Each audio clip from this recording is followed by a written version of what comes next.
वृद्धावस्था हो चुकी थी उसकी। उसने कहा भैया हमने आज तक गैया ही चराई है, हमने कभी गुरु पुरु तो देखे ही नहीं। किसी संत से सुन लिया उसने कि गुरु होना चाहिए। तो गोपाल बड़ा सीधा था। महापुरुष ने किसी ने कहा भाई जीवन में गुरु नहीं हो तो उद्धार नहीं हो सकता। अब गोपाल आज तक तो केवल उसको इतना इसी काम से फर्क पड़ता था कि मेरी गैयाओं ने चारा खाया कि नहीं खाया, मेरी गैया चर के आई कि नहीं आई, मैं इनका दूध निकाल लूं। और उसकी गाय नहीं थी, वो गांव की गाय लेके जाता था। जैसे मान लो आप सब गांववासी, आप सबके घर की एक गाय, आप सब इतने व्यस्त तो चरा नहीं पाते। एक मैं आया, मैंने कहा चलो मुझे दे दो, शाम को जो मिले मुझे दे देना आप लोग। सबकी गाय इकट्ठी करके ले जाता था चराने के लिए। तो आज तक तो उसने इसी बात पर ध्यान दिया कि गैयाओं का कैसा क्या है, और उसने अपने निज जीवन का भी विचार नहीं किया। लेकिन आज पहली बार जब किसी से सुन लिया कि जीवन में गुरु होने चाहिए, तो अब गुरु खोजने लगा। गुरु जी कौन, गुरु जी कौन, मेरे गुरु कब मिलेंगे, मुझे गुरु कहां मिलेंगे।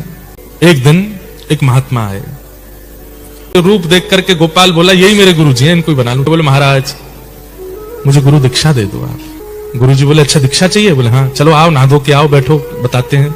बोले सुनिए पहले हमको नियम बता दो फिर दीक्षा लेंगे। तो पता चली पहली दीक्षा दे दी आपने, बाद में हमसे नहीं हुआ कुछ भी। तो गुरुजी ने नियम बता दिए। पहले ही बोले देखो रोज सुबह स्नान करके और इतना तुमको मंत्र करना पड़ेगा। बोले क्या मंत्र करना पड़ेगा। गुरुजी ने मंत्र सुनाया तो बोले ये तो मुझे समझ में ही नहीं आ रहा है, ये तो मेरे पल्ले ही नहीं पड़ रहा, मैं इतना पढ़ा लिखा नहीं कि ये मंत्र बोल सकूं, कोई और चीज बता दो। गुरुजी बोले भाई अब जो परंपरा है वही तो बताऊंगा, ऐसे थोड़ी मनगढ़ंत कुछ भी बता दूंगा। बोले देखो भगवान हम आपको बहुत स्पष्ट बता दें, हम तो गैया चराते हैं और कई बार स्नान भी नहीं करते। सुबह उठते हैं, सबकी गैया समेटी, सिर पर स्वाफा बांधा, निकल गए, गैया चरा करके लाते हैं, हमारा तो स्नान भी नहीं हो पाता कई बार।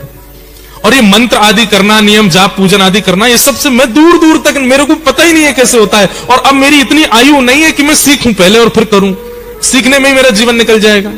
गुरुजी बोले तो फिर दीक्षा काय को चाहिए, रहने दो। बोले नहीं दीक्षा तो चाहिए, दीक्षा तो मुझे चाहिए, कोई बोल के गया गुरु बनाने हैं। तो गुरुजी बोले चलो तो फिर एक काम ऐसा बता दें जो तुम कर सकते हो। बोले क्या, भोजन करते हो रोज। बोले हाँ।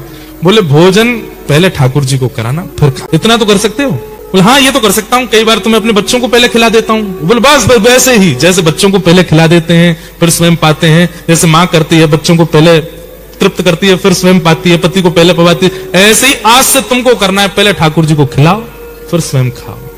गोपाल बोला ये आपने बहुत बढ़िया बताया गुरुजी, इससे मेरा उद्धार हो जाएगा। बोले बिल्कुल हो जाएगा, नियम करने वाले, मंत्र करने वाले, जाप करने वाले का जैसा उद्धार वैसा ही तेरा होगा, तो ये कर ले। लेकिन गुरुजी ने ये नहीं बताया था कि ठाकुर जी केवल भाव में आएंगे, ठाकुर जी के सामने प्रतिमा होगी, चित्र होगा, प्रत्यक्ष नहीं आएंगे ठाकुर जी। उसको लगा कि जैसे हमारे बच्चे आके बैठ जाते हैं सामने, पत्नी आके बैठ जाती है, ऐसे ठाकुर जी बैठ जाएंगे। जहां भी गैया चराने जाता था पत्नी भोजन लेके आती, पत्नी से कहता तुम जाओ हम खा लेंगे। हाँ गुरुजी ये भी कह के गए कि गुप्त रखनी चाहिए गुरु की बताई गई बातें, नियम, ये रहस्य होता है। तो पत्नी को बोलता भोजन धर दो जाओ। बोले हमारे सामने पालो, हम पवा देते। नहीं हम खुद पाएंगे, जाओ। पत्नी बोलती ऐसे क्यों? अरे अब बुढ़ापा आ गया, अब खुद सीखना पड़ेगा, कल को तुम हमसे पहले चली गई तो तुम आदत लगा दोगी अपने हाथ से पवाने की, वो हमको खुद सीखना पड़ेगा। पत्नी बोली मतलब पक्का है कि पहले मैं जाऊंगी? बोले हम बात बोल रहे हैं, तुमको भी सीखना चाहिए, तुम भी हमारी प्रतीक्षा मत क्या करोगे, हम पाए उसके बाद पाओगी, तुम भी पा लिया करो और हम भी अपने आप देखा करेंगे। पत्नी बोली ठीक है। सीधे साधे लोग ज्यादा बात थोड़ी करते हैं। पत्नी चली गई, उसने बर्तन खोले, सब सामग्री सामने रखी, ज्यादा कुछ तो होता नहीं था, मोटी रोटियां, कुछ गुड़ और कुछ मिर्ची वगैरह, सलाद, मूली, गाजर, बस सब्जी, गरीबी था बेचारा, सामने धर दिया। गोपाल, गोविंद, ठाकुर जी आपके जो भी नाम है मुझे ज्यादा तो आते नहीं, आ जाओ पालो। गुरु जी कह के गए आपको पवाना है फिर पाना है, और ऐसा बुला के फिर ढूंढता कहां से आ रहे हैं, कब आएंगे। गुरु जी परिचय तो बता के नहीं गए कि वो दिखते कैसे हैं, आएंगे भी कि नहीं आएंगे। तो बेचारा जैसे पशु पक्षियों के लिए दाना लेके घूमते हैं ऐसे घूमता था सब जगह। आप कहां रहते हैं? अरे ठाकुर जी, अरे भगवान जी आ जाओ। गुरु जी कह के गए पहले आप पाओगे फिर मैं पाऊंगा। पूरे दिन ठाकुर जी का इसी भांति स्मरण करता, जगह जगह घूमता, नदी के किनारे जाता, वन में जाता, पहाड़ पे जाता, ठाकुर जी आओ पहले पाओ फिर मैं पाऊंगा। रात हो गई, ठाकुर जी नहीं आए।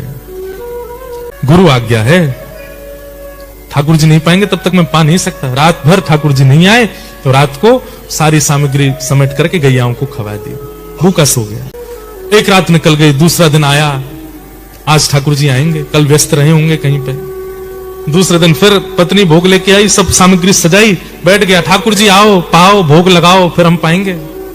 फिर से ढूंढा, कल जहां गया अब दूसरी जगह गया कि वहां तो मिले नहीं थे, यहां मिल जाएंगे। सब जगह ढूंढा, ठाकुर जी नहीं मिले। 1 दिन 2 दिन 3 दिन 10 दिन 15 दिन निकल गए।